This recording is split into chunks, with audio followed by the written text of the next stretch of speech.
இந்த நாளிலும் நாம் கர்த்தருடன் ஒரு நிமிடம் செலவழித்து இந்த நாளை நாம் துவங்க செய்வோமாக. சங்கீதக்காரன் இவ்விதமாய் சொல்கிறான், இது கர்த்தர் உண்டு பண்ணின நாள், இதிலே களி கூறுங்கள் அப்படின்னு. ஆம், இதுதான் கர்த்தர் உண்டு பண்ணின நாள். ஞாயிற்றுக்கிழமை தோறும் நாம் சபைக்கு சென்று கர்த்தரின் வார்த்தைகளை கேட்பது மட்டும் அல்ல கர்த்தர் உண்டு பண்ணின நாள். அனைதினமும் கர்த்தருக்குள்ளே ஜீவித்து கர்த்தரின் கற்பனைகளை கை கொண்டு அதன்படி நாம் நடப்போமே ஆனால் அதுதான் கர்த்தர் உண்டு பண்ணின நாள்.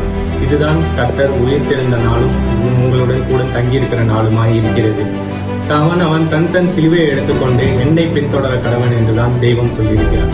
நீங்கள் இன்றளவும் உங்களோட சிலுவையை எடுத்துக்கொண்டு உங்களோட பாடுகளை சுமந்து கொண்டு உங்களோட காரியங்களை ஏற்றுக்கொண்டு கர்த்தரின் இடத்தில் செல்வீர்களானால் கர்த்தர் உங்களுக்கு நீடித்த நாட்களும் நிலைத்திருப்பாராக. கர்த்தர் தாமே உங்களுடன் தங்கியிருந்து உங்களை ஆசீர்வதிப்பாராக. ஆமென்.